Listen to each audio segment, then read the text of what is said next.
నమస్తే, నేను మీ ఈశ్వర్. ఈ6 న్యూస్కి స్వాగతం. వార్తల్లోని ముఖ్య అంశాలు.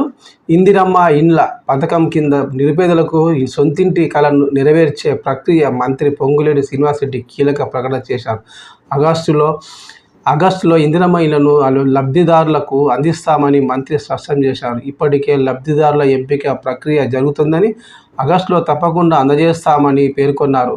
హైదరాబాద్లో రాష్ట్ర నీటి పారుదల అభివృద్ధి సంస్థ చైర్మన్గా మువ్వ విజయబాబు బాధ్యతల స్వీకరణ కార్యక్రమానికి మంత్రి పొంగులేటి హాజరయ్యారు.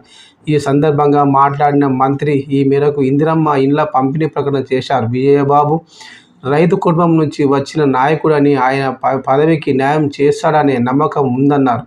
రాష్ట్రంలోని రైతులకు నీరందించడంలో నీటిపారుదల అభివృద్ధి సంస్థకు సీఎం రేవంత్ రెడ్డితో పాటు ఖమ్మం జిల్లా మంత్రులం కూడా అండగా ఉంటామని తెలిపిన మంత్రి పొంగులేటి శ్రీనివాసరెడ్డి